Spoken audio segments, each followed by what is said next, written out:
Most businesses only focus on growing and expanding, and they give little to no attention to their exit strategies until after exit is staring them in the face. Learn here at Boosting Business Value, brought to you by Blue Sky Business Resources. You'll discover how to shape a more durable and saleable business, and how to implement a powerful, well-planned, and rewarding exit. Join Dr. David Gruder and Jason Tazinkowicz as they deliver actionable tips for lower middle market company owners, executives, and their trusted advisors. Find out where your business currently stands, how you can meet your revenue objectives more reliably, and how to grow your venture to the next level, all with a smooth and fruitful exit in mind. Here are your hosts, Dr. David and Jason.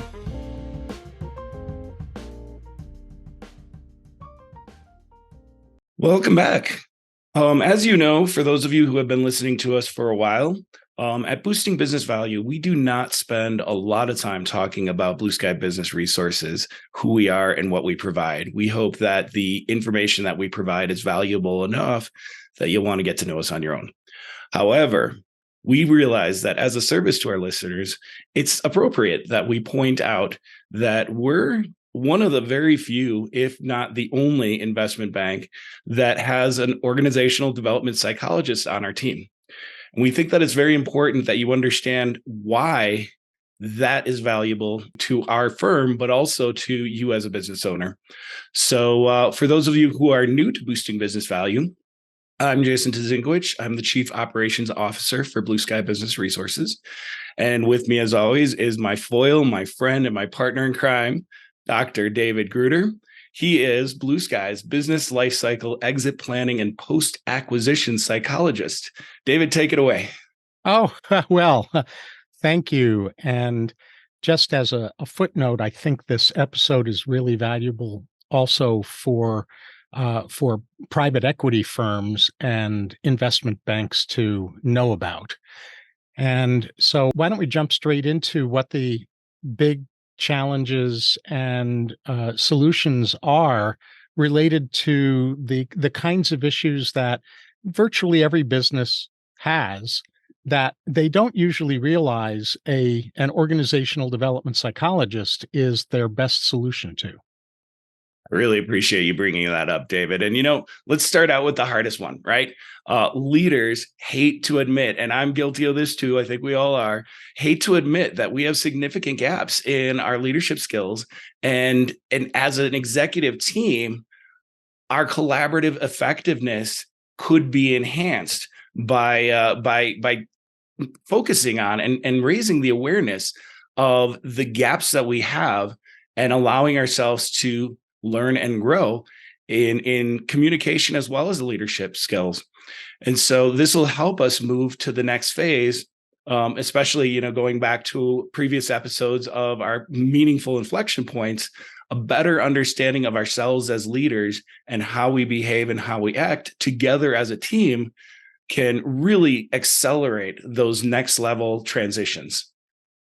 Mm-hmm. Yeah.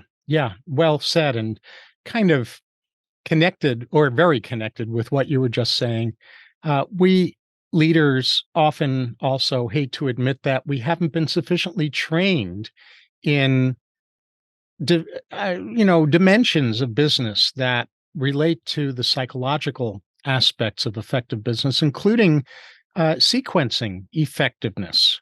A lot of leaders are so much in the visionary kind of mindset that they find it hard to shift into strategy, let alone into tactics. And if they shift into tactics, the question of what to do in what order, that's sequencing effectiveness, tends to be a missing skill set. It's not your fault if you don't know how to do that well. It's really simply a skill that is undertrained. Yeah. So true. And, to just kind of piggyback on that, we learn a lot in our experiential world as leaders, as we grow up through experience, but also if we go through, an educational path, we learn a lot about tactics. We learn a lot about metrics. We learn a lot about the hard elements of running a business, but this idea of of crafting and implementing a high performance, high collaboration, high happiness culture, that's pretty soft for, for an educational system, and it's not usually something that we strive to go out and get educated on when we're busy with the hard and fast day to day of running a business. And so we're under trained and undereducated in a lot of these soft skills that make culture exceptional. And it's largely by chance and by luck that we end up with some great leaders that have this innate ability. But for the rest of us, getting help and getting training and coaching in this could be extremely valuable, as valuable as getting training and coaching on running the numbers. Really well said. Absolutely so. And this whole thing of soft skills in businesses, there's often an acknowledgement of the importance of soft skills, especially these days. There's more and more awareness of that, but not a corresponding level of efficacy or effectiveness in translating those intentions into step-by-step procedures for implementation. And that's where the value and the wisdom of an organizational development psychologist comes in, because the good ones know how to translate soft skills into hardcore procedures, hardcore implementation processes. And so I think along with that, another kind of not fully connected dimension to this that's just as important is that you and I, Jason, often see, probably most often see, that business owners imagine that they're exit ready before they and the business actually are exit ready. And a lot of that is because of not knowing how to run the numbers. That's for sure. Another part of that is not knowing how to assess the people pieces for exit readiness as well. So true, and as an investment bank, we deal with M&A transactions. That's our bread and butter, right? And 87% of M&A transactions that fail because of intentional or unintentional sabotage by the selling party. Because when you first think about selling your business, you think about a transaction. I sell stuff all the time. That's what we do, right? And so it's so easy. We'll just go sell something. But then you get into it and you start to realize that this is the most financially and psychologically fraught experience in a business founder's life. And that can sneak up on a person if you're not preparing for it. And that's when these transactions end up being sabotaged by a unemotionally prepared business founder. Absolutely. And the thing that I would add about that is virtually every M&A firm knows this, but very few have the expertise on board to do something about it on the psychological level of what creates these M&A dramas. And then there's post-exit. So there are two aspects of post-exit, whether it's through succession or acquisition. One has to do with the owner having a next chapter in their life after exiting the business that they're on fire about living into. And a lot of business owners don't have that, or they have it in mind in some kind of vague, fuzzy intention level way, but not in the brass tacks, how am I going to implement it kind of way.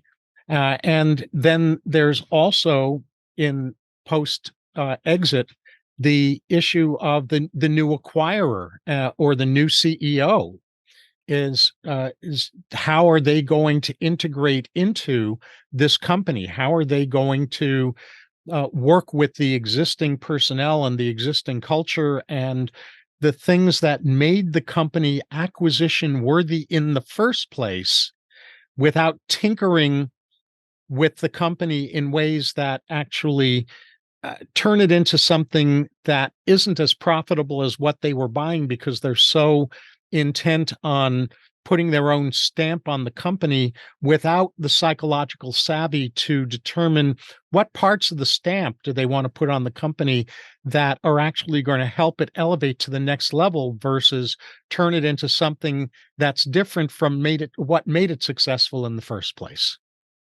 Yeah, great points. And the other part of this is there are a whole lot of other people involved between other than just the seller and the new CEO, right? Yeah. And so, this trickles through the entire company culture. And one of those things, if you are one of those, I guess, emotionally enlightened, high EQ leaders, and you develop a culture that is strong and communicative and open, that culture is going to be more resilient and come together better in this post-acquisition phase, and will be able to guide that new CEO into welcoming the opportunities to put an appropriate stamp on making the business better and valuable. So I love that point. And then, the last one, and this one, I think this one's kind of the big elephant in the room, right? The double stigma. I mean, this is a double whammy for the ego, right? Not only are we saying business leaders, business owners, you need to ask for help. A lot of business owners and leaders are starting to get to the point where they're getting comfortable with help, but it's still a stigmatized thing for leadership. But then you add on top of that, you need to get help from a shrink. There's so much stigma behind all of that I think we'd all rather, rub some dirt on it and walk it off. And the more we can open ourselves up to the idea that talking to a psychologist doesn't mean you're crazy. It doesn't mean you're weak. It actually means that you're strong enough to get the same type of training for these soft emotional skills as you would for the hard technical stuff. And I think that's something that as a society, we've made this a bad thing for no good reason. Well, absolutely true. And my piggyback on that is that I think that's related to a misnomer that a lot of people have, that when they think about a psychologist, they only think about psychotherapy. But psychologists who are properly trained can do a whole lot more than just psychotherapy. And just because a business needs an organizational development psychologist, that doesn't necessarily mean, and it most often doesn't mean, that psychotherapy is what's needed. I'm glad you said that, but I still spend a lot of time on your couch. So as we're digesting and mulling on these issues, that kind of are challenges to getting engaged with an organizational psychologist, what is it, Dr. Gruder, that we should be looking for? Yeah, that's absolutely where we need to go next. And in unpacking what to look for, the first thing that I think is important for our viewers and listeners to be aware of is that there's a kind of a bifurcation in my field in the first place, where you have people who are trained to be psychotherapists, and you have psychologists who are trained in organizational development or in IO, industrial organizational psychology, and very few are trained in both clinical psychology and organizational development psychology. And so the wisdom that clinical psychologists can offer is massive because they have the deep dive understanding of psychological dynamics inside of individuals and between individuals. And that's really valuable. But if they don't know how those principles impact a business and how to intervene in a non-psychotherapeutic way in a business to help the culture elevate itself and the leaders elevate themselves, then their clinical psychology wisdom is of very limited value. On the other side of it, there are organizational development and IO psychologists that understand things about organizational dynamics and about testing, which is the IO, industrial organizational realm, but they don't have a depth of clinical knowledge that really can take into account those internal and interpersonal psychological dynamics. And I was blessed with getting my doctorate in both clinical psychology and organizational development psychology. And for the first 20 years of my career, I was doing both. In the more recent decades of my career, I stopped providing psychotherapy because the amount of time that I was out of town providing training and keynotes and consulting made it impossible for me to be consistently available to psychotherapy clients. But I'm still drawing from decades of wisdom and experience on top of my training in clinical psychology. And so the first part of what to look for is look for a psychologist who's ambidextrous, who is equally endowed with clinical psychology wisdom and organizational development psychology wisdom. That's amazing. And if you can't find a Dr. David Gruder because you're one in a gazillion, is it reasonable to look for a well-balanced team, like one of each coming as a package deal? Well, it's reasonable to attempt to find that. And the needle in that haystack is if there is a team of both, they have to be exquisite in their collaboration with each other in order to be useful. And on top of that, generally the cost of having two psychologists is a little higher than the cost of having one. Well, then lucky for our listeners, we've got you. But before we even get into this, I feel like there's this phase that preempts getting engaged with a psychologist, which is getting yourself and your team, prepared for having this work done, right? You have to have, an openness and a willingness and an ability to be trained and educated in this way before you can sign up. Is that correct? Not only is it correct, but it reminds me of one of my favorite light bulb jokes. How many psychologists does it take to change a light bulb? Tell me, doctor. Only one, but the light bulb has to really want to change. Classic. Yeah, that's your point about readiness is spot on. And then it's also, in terms of what to look for, it's really crucial to understand what your journey with a business life cycle organizational development psychologist is going to look like, because there are a number of components to that journey. And the first of those components is inspiration and motivation, getting people excited about elevating their EQ, their collaboration effectiveness, their leader effectiveness, their culture, their next chapter plans, if they're the owner, things like that, getting them inspired and motivated.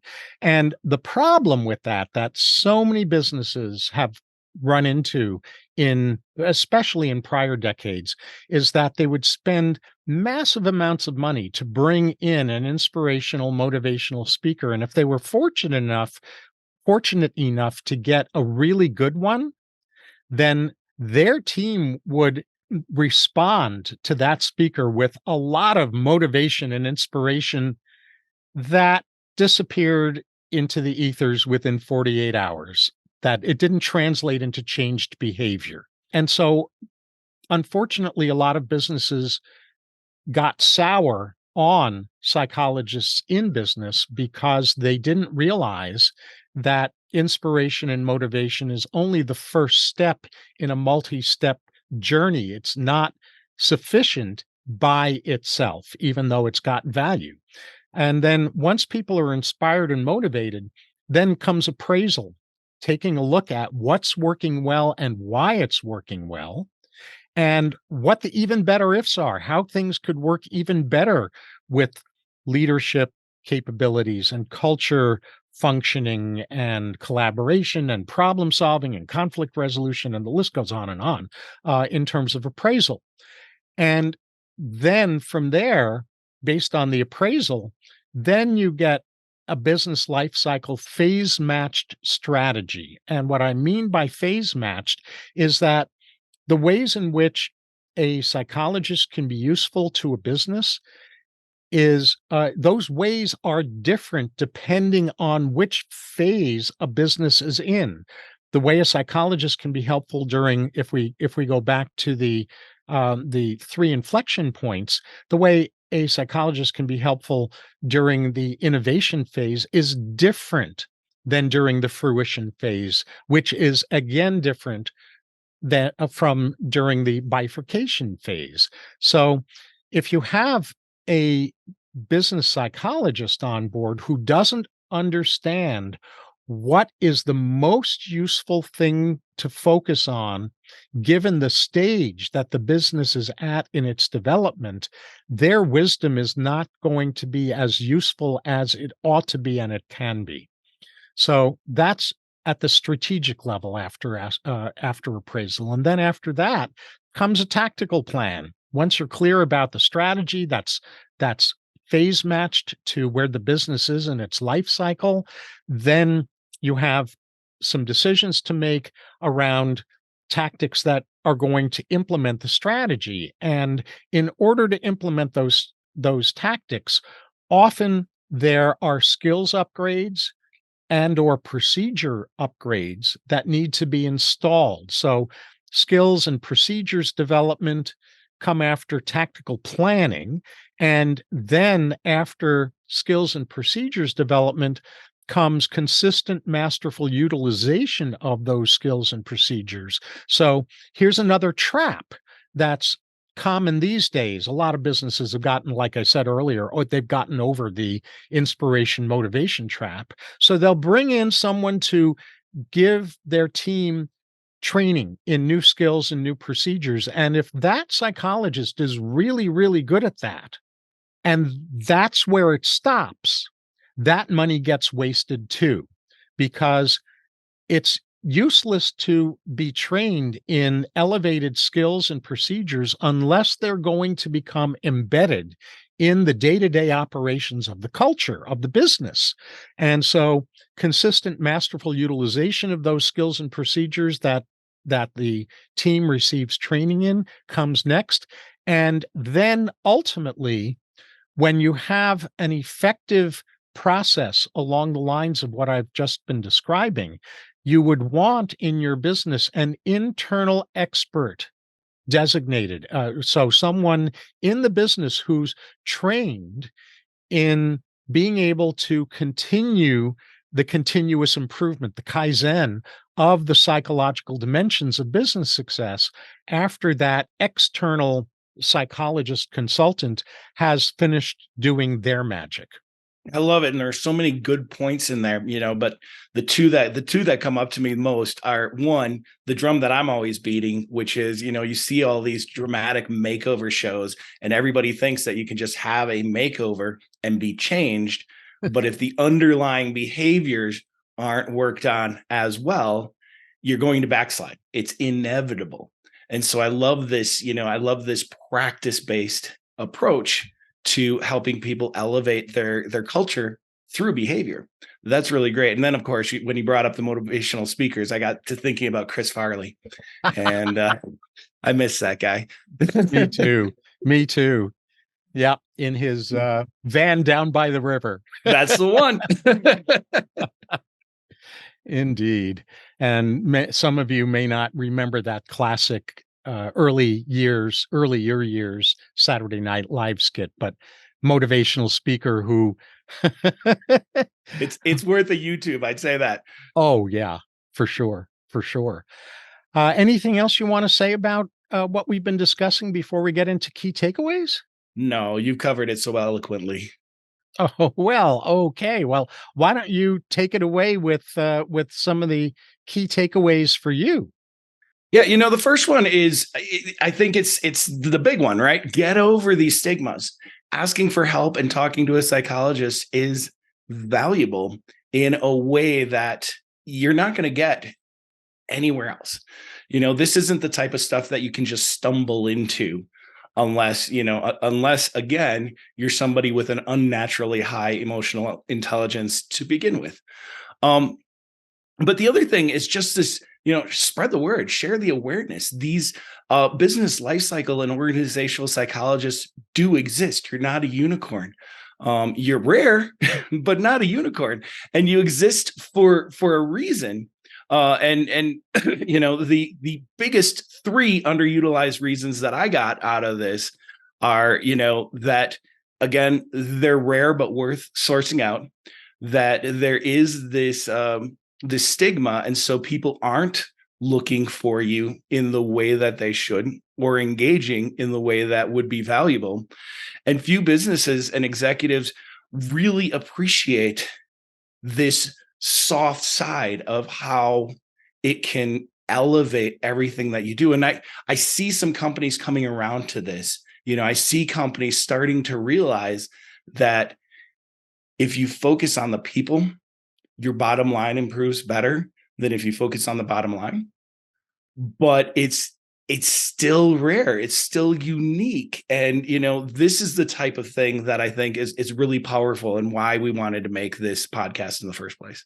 Yeah, incredibly well said. And so this ties in with the takeaway that I want to most emphasize, which is related to how painful it is for me to see businesses and their leadership and their culture suffer because they don't have access to professionals like me.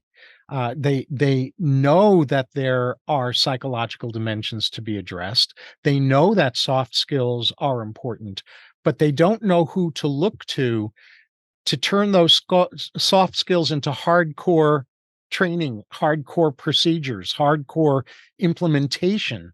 And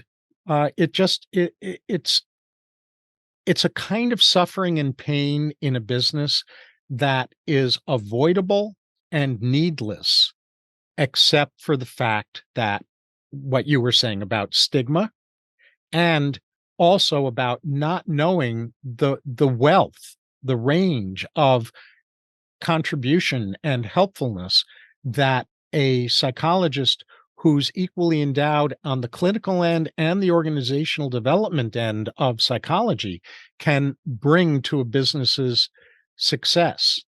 And then the final takeaway for me, pardon me, for me is about overcoming the stigmas.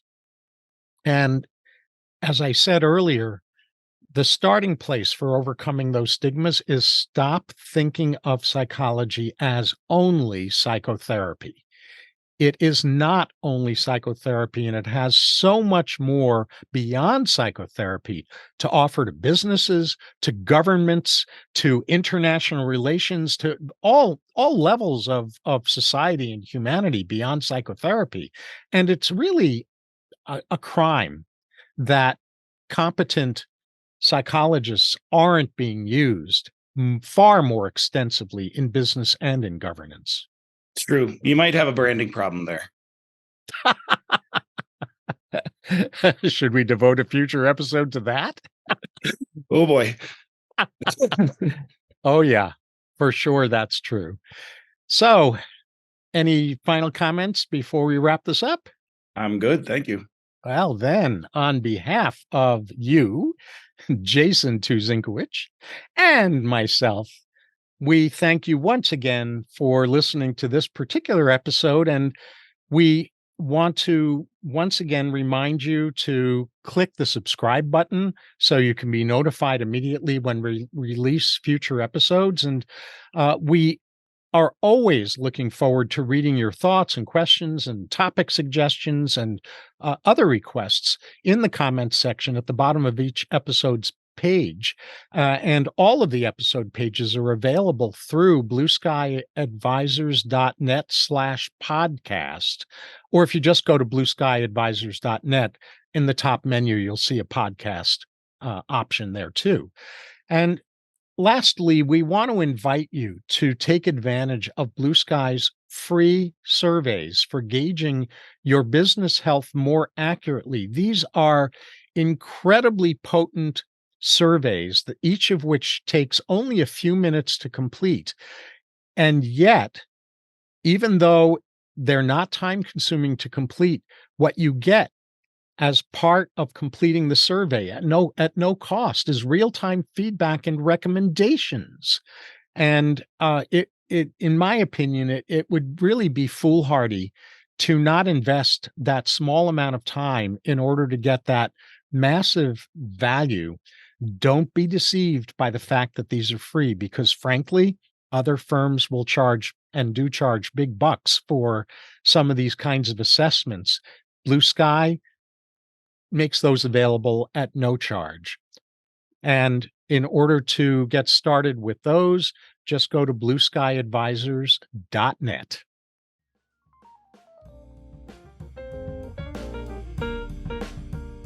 That's all for this episode of Boosting Business Value. May your new learning result in the smoothest and most profitable exit strategy for your business.